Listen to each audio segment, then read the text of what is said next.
علی سیدنا محمد وعلی آل سیدنا محمد وبارک وسلم۔ معزز سامعین، آج سے تقریباً 65-70 سال قبل اللہ رب العزت نے ہمیں ہمارے اپنے اکابر کی کاوشوں اور سعی مساعی کے نتیجے میں ایک آزاد مملکت عطا فرمائی۔ خوشی کی اس یادگار کو تازہ کرتے ہوئے آپ اور ہم اس وقت یہاں پہ جمع ہو چکے ہیں۔ اپنے وطن سے محبت کرنا، اپنے دیش کے ساتھ الفت رکھنا، یہ فقط انسانوں کا نہیں بلکہ وحوش اور طیور کے اندر بھی یہ جذبہ پایا جاتا ہے۔ چنانچہ ہم دیکھتے ہیں کہ چڑیا کو اپنے گھونسلے سے محبت ہوتی ہے، شیر اپنے کچھار سے محبت کرتا ہے، جنگلی جانور جو ہر قسم کی تہذیب اور تمدن سے بالکل ناواقف ہوتے ہیں، جہاں پہ ان کے دن رات گزرتے ہیں، جس فضا میں وہ سانس لیتے ہیں، جہاں پہ ان کے بچے پھلتے پھولتے ہیں، کھیلتے کودتے ہیں، اس فضا سے، اس جنگل سے، اس دیش سے جنگل کے وحشی درندوں کو بھی محبت ہوتی ہے۔ انسان تو بہرحال اشرف المخلوقات ہے۔ جہاں بندے نے بچپن میں کھیل کود کیا ہے، بچپن کی شوخیاں، جوانی کے کھیل اور تماشے اور بہاریں جس سرزمین پہ بندے نے گزاری ہوتی ہیں، یا پھر جہاں کا دانہ پانی بندے نے استعمال کیا ہوتا ہے، تو اس کے ساتھ محبت کرنا یہ انسان کی فطرت کا نتیجہ ہے۔ اور یہ صرف عام انسانوں کی بات نہیں ہے، بلکہ حضرات انبیاء کرام تک بھی اپنے وطن سے محبت کیا کرتے تھے۔ اور یہی وجہ ہے کہ اللہ رب العزت نے جہاں اپنے مقربین کو مختلف آزمائشوں سے گزارا، وہاں اپنے وطن سے دور کرنا، اپنے وطن سے جدا کرنا، یہ ایک بہت بڑی آزمائش ہوا کرتی تھی، جہاں اللہ تعالیٰ کے مقربین جس آزمائش سے گزرا کرتے تھے۔ ہم اگر انبیاء کرام کے حالات پہ غور کریں تو بہت سارے انبیاء کرام کا تذکرہ قرآن عظیم الشان میں ہمیں ملتا ہے کہ ان کو باقاعدہ اپنے وطن سے جدا کر دیا گیا اور اس عظیم آزمائش سے ان کو گزارا گیا۔ ہم یونس علیہ السلام کے حالات کا مطالعہ کرتے ہیں تو وہ اپنے وطن سے نکلتے ہوئے ہمیں نظر آتے ہیں۔ حضرت یوسف علیہ السلام کو کنعان سے نکال کے مصر تک پہنچا دیا گیا اور آزمائش سے گزارا گیا۔ حضرت موسیٰ علیہ السلام کو مصر سے نکال کے مدین پہنچا دیا گیا۔ حضرت ابراہیم علیہ السلام کو عراق سے شام اور شام سے مکہ کی سرزمین پہ پہنچا دیا گیا۔ حضرت لوط علیہ السلام کی وطن سے نکلنے کا تذکرہ قرآن عظیم الشان میں موجود ہے، اور حضور صلی اللہ علیہ وسلم کی ہجرت مکہ مکرمہ سے مدینہ منورہ کی طرف، یہ تو ہم سب کے سامنے ہے۔ ان حضرات کو اپنے وطن سے نکالنا یہ ایک آزمائش کا حصہ ہوتا تھا۔ اس سے معلوم ہوتا ہے کہ اپنے وطن سے جدا ہونا یہ بندے کے نفس کے اوپر بڑا شاق ہوتا ہے۔ حضور صلی اللہ علیہ وسلم مکہ مکرمہ میں تھے، نبوت ملی، اور جب پہلی مرتبہ آپ کے اوپر وحی آئی تو حضرت خدیجہ رضی اللہ تعالیٰ عنہ کے سامنے اپنے اس کا تذکرہ کیا، کارگزاری سنائی۔ حضرت خدیجہ رضی اللہ تعالیٰ عنہ نے حضور صلی اللہ علیہ وسلم کو لیا اور اپنے عزیز ورقہ بن نوفل کے پاس لے گئی، اور ورقہ بن نوفل چونکہ انجیل کا عالم تھا، وہ جانتا تھا سابقہ انبیاء کرام کے حالات کو۔ جب ورقہ بن نوفل نے حضور صلی اللہ علیہ وسلم سے حالات سنے تو وہ اس نتیجے پر پہنچ گیا کہ جو معاملہ پیش آیا ہے یہ نبوت کا آغاز ہے۔ ورقہ بن نوفل نے اس وقت بتا دیا کہ یہ وہی سلسلہ ہے جو سابقہ انبیاء کرام کے ساتھ ہوتا رہا۔ میری ایک چاہت ہے کہ میں اگر زندہ ہوتا تو جب آپ کی قوم آپ کو یہاں سے نکالتی تو میں آپ کی بھرپور مدد کرتا، جب آپ کی قوم آپ کو یہاں سے نکالتی تو میں آپ کی بھرپور مدد کرتا، کاش کہ میں اس وقت زندہ ہوتا، کاش کہ میں اس وقت جوان ہوتا۔ تو حضور صلی اللہ علیہ وسلم نے فوراً چونک کے کہا، او مخرجیہم، کیا یہ لوگ مجھے یہاں سے نکالیں گے؟ یہ آپ کے اوپر بہت شاق گزرا. باقی تمام تر مجاہدات اور اختلاف مخالفتوں کے لیے تو وہ تیار تھے، لیکن جب گھر سے نکلنے کی بات آئی تو اس وقت آپ نے فوراً چون کے کہا او مخرجیہ ہوں، کہ یہ لوگ مجھے یہاں سے نکالیں گے؟ فرمایا جی ہاں، جو بھی نبی آیا ہے، جیسے آپ آئے ہیں، جو پیغام آپ لے کے آئے ہیں، ان کے ساتھ یہی کچھ ہوا ہے جو آپ کے ساتھ ہونے والا ہے. پھر جب حضور صلی اللہ علیہ وسلم مکہ مکرمہ سے جا رہے تھے، آپ مکہ مکرمہ کو الوداع کہہ رہے تھے، آپ کی آنکھیں نمناک تھی، نمناک آنکھوں کے ساتھ آپ نے مکہ کو الوداع کہا اور مدینہ منورہ کی طرف تشریف لے گئے.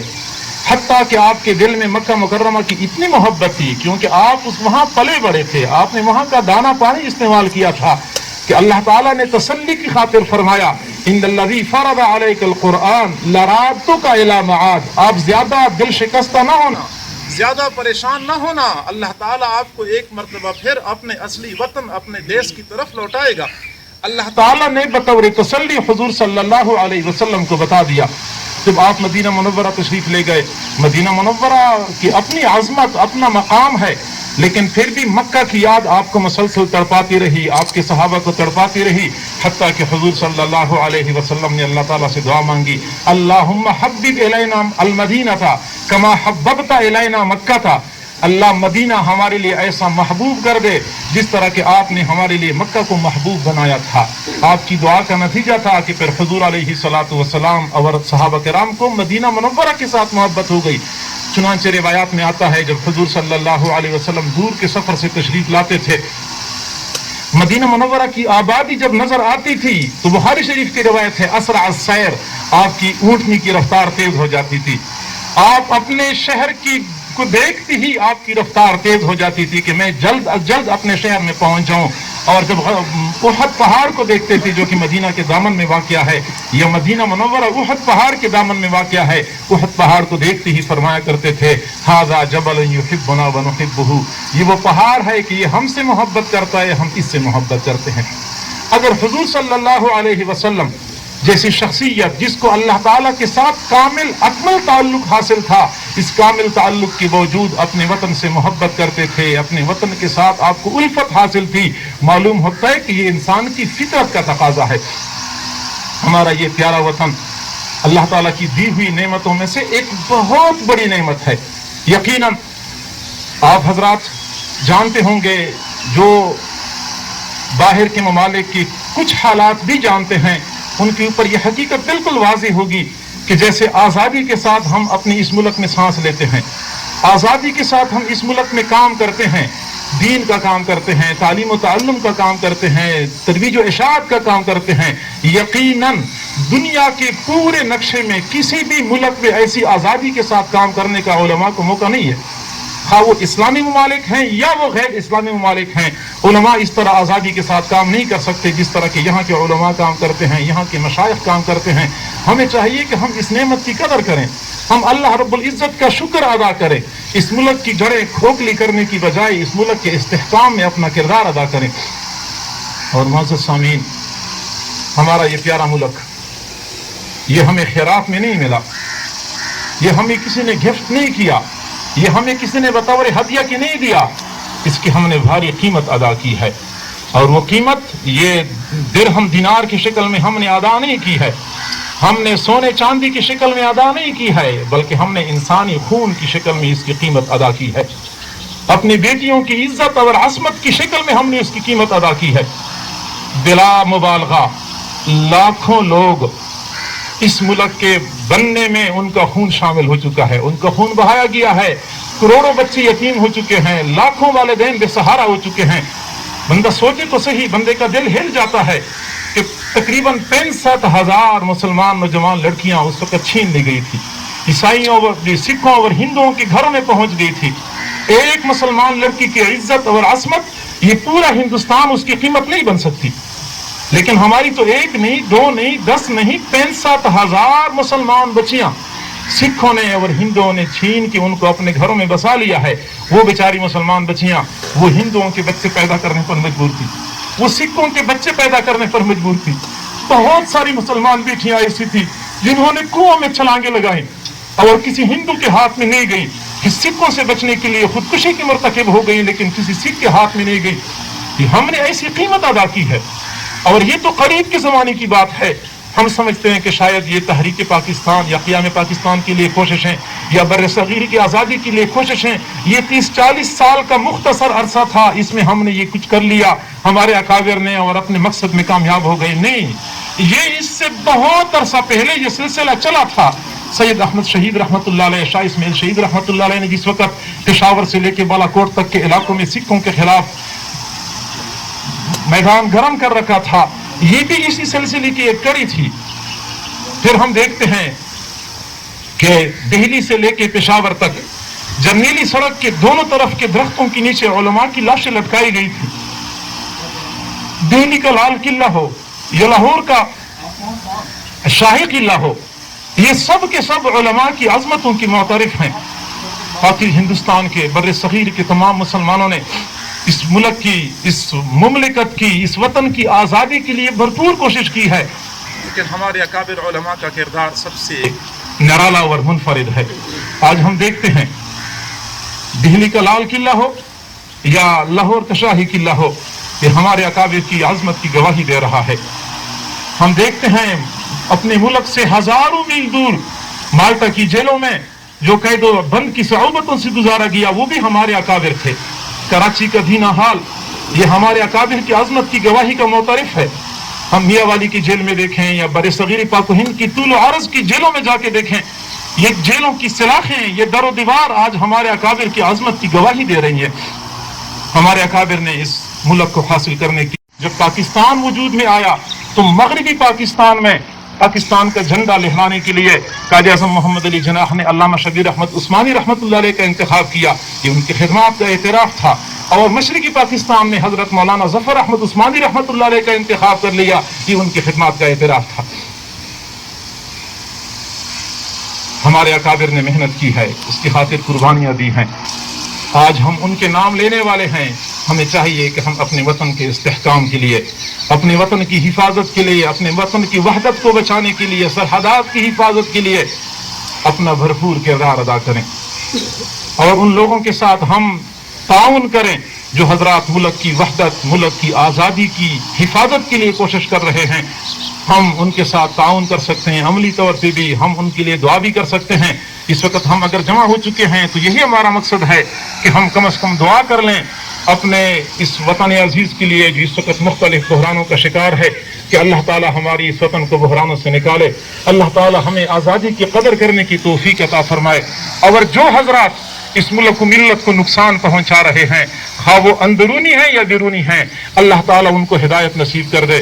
اگر اللہ نے ہدایت نہیں دینی تو ان کا اپنا ہی انتظام کر لے. جو حضرات اس ملک کو بچانے کی کوشش کر رہے ہیں، ہماری دعائیں ان کے ساتھ ہیں، اور ہم یہی یقین دہانی کراتے ہیں کہ ملک و ملت کے لیے، اس کی حفاظت کے لیے جو بھی کوشش کی جائے گی انشاءاللہ ہم اپنا فریضہ ادا کرتے رہیں گے. جتنا ہم سے ہو سکتا ہے ہم تعاون کرتے رہیں گے. اللہ تعالی ہم سب کو اس ملک میں آزادی کے ساتھ سانس لینے کی جو نعمت نصیب ہو چکی ہے، اس نعمت کو اللہ ہمیں دوام عطا فرما دے.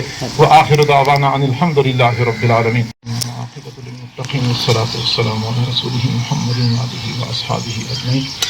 اے کریم پروردگار، ہم تیرے عاجز و مسکین بندے ہیں، ہمارے حال پہ رحم فرما، ہمارے گناہوں کو معاف فرما، ہماری خطاؤں کو معاف فرما، ہمارے عیبوں کی پردہ پوشی فرما، ہمیں ذلت و رسوائی سے محفوظ فرما، ہمیں در در کے دھکے کھانے سے محفوظ فرما. اے کریم پروردگار، آپ نے ہمیں جو یہ ملک، آزاد ملک کی صورت میں نعمت عطا فرمائی ہے، ہمیں اس نعمت کی قدر کرنے کی توفیق عطا فرما. اللہ اگر تو نے عطا فرمائی ہے تو بلا استحقاق عطا فرمائی ہے، اب بلا استحقاق اس کی حفاظت فرما. اللہ حفاظت کرنا تو ہماری ذمہ داری تھی، ہم نااہل ثابت ہو گئے. اللہ تو خود ہی اس کی حفاظت فرما. ہماری اس پیارے ملک کی وحدت کی حفاظت فرما. اللہ اس کو انتشار سے بچا لیجئے، افتراق سے بچا لیجئے. اللہ بد امنی کو امن میں تبدیل فرما، بے سکونی کو سکون میں تبدیل فرما، انتشار کو اطمینان میں تبدیل فرما. جو لوگ اس ملک کے پیچھے پڑے ہوئے ہیں، اس کو نقصان پہنچانے کی کوششیں کر رہے ہیں، اللہ تو ان کو ہدایت نصیب فرما. اگر تو نے ہدایت نہیں دینی، ان کو چن چن کے دفع دور فرما. ہماری پیاری دھرتی کو ان لوگوں سے پاک اور صاف فرما. ہماری پیاری دھرتی کو ان لوگوں سے پاک اور صاف فرما، اور آئندہ کے لیے بھی اس ملک کی حفاظت فرما. کریم پروردگار، اس ملک کی سرحدات کی حفاظت فرما، ہمیں آزادی کی قدر کرنے کی توفیق عطا فرما۔ میرے اللہ، پوری سرزمین پہ یہی ملک ہی تو ہے جو کافروں کے لیے خطرہ بنا ہوا ہے، کفار و اغیار کی آنکھوں میں کانٹے کی طرح کھٹک رہا ہے۔ اللہ وہ اس کو ختم کرنے پہ تلے ہوئے ہیں۔ اللہ ختم کرنے کے عزائم رکھنے والوں سے بچانے والا بہت بڑا ہے۔ اللہ تو اس کو بچا لیجئے، کفار و اغیار کے عزائم کو خاک میں ملا دیجئے، ان کے عزائم کو خاک میں ملا دیجئے۔ کریم پروردگار، اس ملک کی حفاظت کے لیے وہ مدد نازل فرما جو تو نے آج سے 14 صدیاں قبل بدر کے میدان میں نازل فرمائی تھی، حنین کے میدان میں نازل فرمائی تھی۔ اس ملک کو اسلام کا قلعہ بنا، اس ملک کو اسلام کا قلعہ بنا۔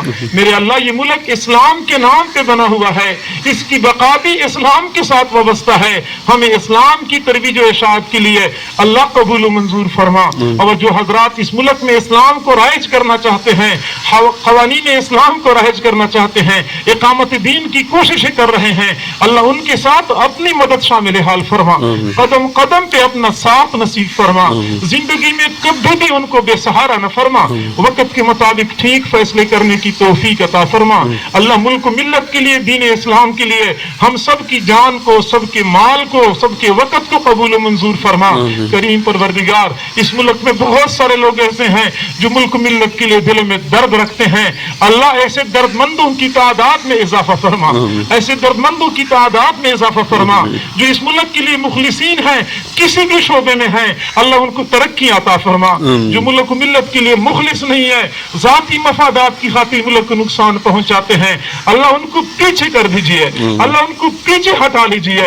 اللہ ملک کے تمام تر شعبوں میں، تمام تر امور میں ان حضرات کو اللہ مقدم کر دیجئے جو ملک کے لیے فائدے میں ہوں، ملک کے مفادات پہ مبنی فیصلے کرنے والے ہوں۔ ہمیں ملک و ملت کے مفادات پہ مبنی فیصلے کرنے والی قیادت نصیب فرما۔